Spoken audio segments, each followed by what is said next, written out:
नमस्कार। इस व्याख्यान में हम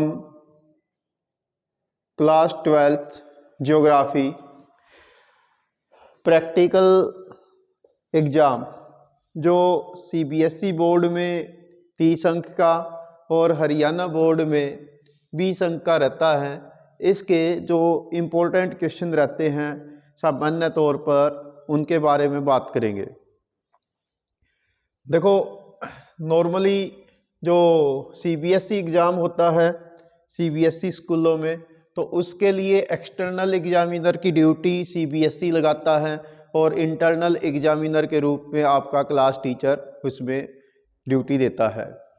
जो हरियाणा बोर्ड होता है इसमें एक्सटर्नल एग्जामिनर की ड्यूटी तो नहीं आती, लेकिन जो क्लास टीचर है वही आपका एग्जामिनर होता है। दोनों में ऑब्जर्वर की व्यवस्था रहती है, तो दोनों में जो जिनकी ड्यूटी लगती है तो वो ऑब्जर्वर के रूप में पूरी प्रोसेस को मॉनिटर करते हैं। सामान्य तौर पर ऑब्जर्वर में प्रिंसिपल सर की ड्यूटी लगती हैं, जो सामान्यतः दूसरे विद्यालयों से होते हैं, या किसी अन्य सीनियर टीचर्स की ड्यूटी रहती है। अब बात करें कि सीबीएसई में जो 30 अंक का पेपर आएगा प्रैक्टिकल का, उसमें नॉर्मली 5 क्वेश्चन होते हैं जो आपने आंसर बुकलेट पे सेम डेट लिख के देने होते हैं बैच वाइज। 30 स्टूडेंट का एक बैच बनेगा। आपकी जो प्रैक्टिकल फाइल होती है जो आपने बना रखी होती है उससे वो 3 अंक की रहेगी, और जो टीचर आपसे उस समय वाइवा के रूप में क्वेश्चन पूछते हैं वो नॉर्मली 2 अंक का रहता है। तो ये नॉर्मली रेशो रहता है। ये रिवर्स भी हो सकते हैं, कोई 3 या 2 में भी इसको बदल सकते हैं। हरियाणा बोर्ड में नॉर्मली 5-5 अंक के 3 क्वेश्चन आपसे पूछे जाते हैं, वही प्रैक्टिकल फाइल 3 और 2 की रहेगी। अब बात करते हैं कि इम्पोर्टेंट क्वेश्चन सामान्यतः कौन से रहेंगे। तो आपके 4 ही चैप्टर हैं दोनों बोर्ड में। पहले चैप्टर से पूछा जाता है कि आंकड़े क्या होते हैं, इनकी आवश्यकता क्या होती है और इनका प्रस्तुतिकरण का ढंग क्या है। सारे क्वेश्चन 5 अंक के हैं ये। ऐसे भी क्वेश्चन पूछा जा सकता है कि आंकड़े क्या हैं, इनके सोर्स क्या होते हैं, इनको कलेक्शन करने की मेथड्स क्या होते हैं, प्राइमरी या सेकेंडरी जो डाटा होता है वो क्या होता है। नेक्स्ट क्वेश्चन आपसे ये पूछा जा सकता है कि कोई भी मैप होता है उसके एसेंशियल जो एलिमेंट्स होते हैं या अनिवार्य तत्व होते हैं वो कौन से होते हैं। एक क्वेश्चन आपसे नॉर्मली ये पूछा जाता है कि साक्षात्कार यानी इंटरव्यू के दौरान, जब हम प्रैक्टिकल के दौरान, ये इंटरव्यू की भी आती है बात इसमें डाटा कलेक्शन के दौरान, तो जब हम डाटा कलेक्शन के लिए जाएं कहीं पर भी, तो हम किसी भी सामने वाले से जो सूचनाएं ले रहे हैं, इंटरव्यू ले रहे हैं या कोई बातचीत कर रहे हैं, तो उस समय हमें कौन कौन सी सावधानी बरतनी चाहिए, ये क्वेश्चन भी नॉर्मली पूछा जाता है। इसी प्रकार से पूछा जाता है कि जो आंकड़े होते हैं, डाटा होता है, उसके पब्लिश्ड और अनपब्लिश्ड सोर्स कौन से होते हैं, प्रकाशित और अप्रकाशित स्रोत। अथवा में कभी कभी आपसे ये भी क्वेश्चन पूछा जा सकता है कि जो सेकेंडरी डाटा होता है उसके कोई 5 सोर्स बताइए। इसी प्रकार से सेकंड चैप्टर जो रहेगा आपका सेंट्रल टेंडेंसी का मेजरमेंट, उससे रिलेटेड 3 क्वेश्चन नॉर्मली आएंगे कि मीन, मीडियन और मोड। इनके ये सबसे इम्पोर्टेंट रहेंगे। सामान्य रूप से इस पर कोई ना कोई एक क्वेश्चन आपको दिया जाता है जिसमें या तो आपने मीन निकाल के दिखाना होगा, या मीडियन दिखाना होगा, या मोड दिखाना होगा। ठीक है। इसी प्रकार से नेक्स्ट चैप्टर में जैसे आलेख है या आरेख है और मानचित्र का चित्रांकन है, उनके सामान्य नियम क्या होते हैं। ठीक है। इसी प्रकार से एक क्वेश्चन आपका ये बनता है कि आरेख यानी डायग्राम क्या होते हैं, उनके टाइप्स क्या होते हैं। इसी से रिलेटेड अगला क्वेश्चन ये पूछा जा सकता है कि लाइन ग्राफ की रचना करते समय आप कौन से प्रोसेस करेंगे, उसके चरण क्या होंगे, उसके स्टेप क्या होंगे।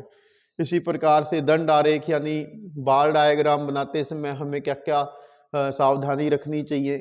नेक्स्ट क्वेश्चन आपसे ये पूछा जा सकता है कि बार डायग्राम और जो मल्टी बार डायग्राम होता है उनमें अंतर बताइए, या उनके गुण और अवगुण में अंतर बताइए, या दंड आरेख के गुण या अवगुण बताइए। नेक्स्ट आपसे पूछा जा सकता है कि पाई डायग्राम या वृत्त डायग्राम क्या होता है, इसकी रचना करते समय क्या सावधानी हम रखेंगे। क्वेश्चन ये भी आपसे पूछा जा सकता है कि प्रवाह आरेख यानी फ्लो डायग्राम क्या होता है या गतिक मानचित्र क्या होते हैं, इनको तैयार करने में क्या क्या सावधानी रखें, या क्वेश्चन ये हो सकता है कि इनकी विशेषताएं क्या हैं। इसी प्रकार से आपसे एक क्वेश्चन ये पूछा जा सकता है कि थीमेटिक मानचित्र या वितरण मानचित्र डिस्ट्रीब्यूशन मैप क्या होते हैं, इनके क्या नियम होते हैं। या आपसे पूछा जा सकता है कि बिंदु विधि डॉट मेथड क्या होता है और इसको बनाते समय कौन कौन सी आवश्यकताएं होंगी और क्या क्या सावधानी आप रखेंगे।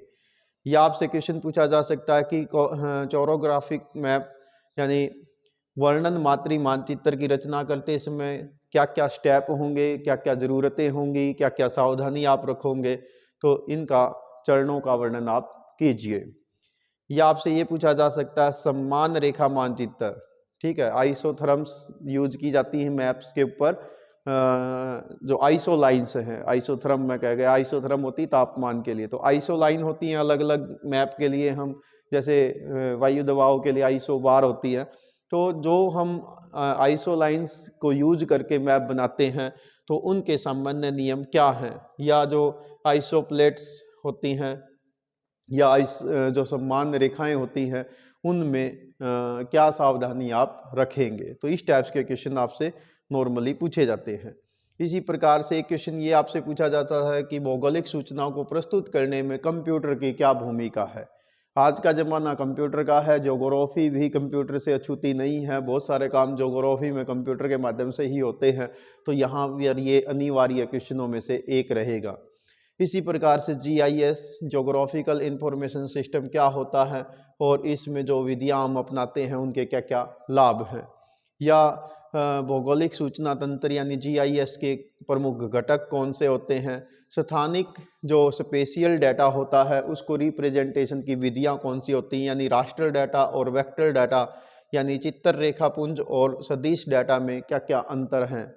ठीक है, इसकी प्रकार से एक क्वेश्चन आपसे ये पूछा जा सकता है कि कंप्यूटर की इनपुट डिवाइस यानी निवेशी साधन और आउटपुट डिवाइस यानी बहिर्वेशी साधन ये क्या होते हैं, सचित्र वर्णन कीजिए या उनका इंपॉर्टेंस क्या है। या क्वेश्चन आपसे ये पूछा जा सकता है कि कंप्यूटर के किन्हीं 5 हिस्सों का चित्र सहित वर्णन कीजिए। तो ये मैं आपको मोटे तौर पर एक आइडिया बता रहा हूँ कि किस प्रकार से आपसे क्वेश्चन नॉर्मली पूछे जाते हैं। इसी प्रकार से आप यहाँ पर इनको ये इंग्लिश मीडियम में भी देख सकते हैं, ठीक है। तो इनका लिंक मैं वीडियो के डिस्क्रिप्शन में दे दूंगा, वहाँ से ये सारे क्वेश्चंस आपको अवेलेबल होंगे।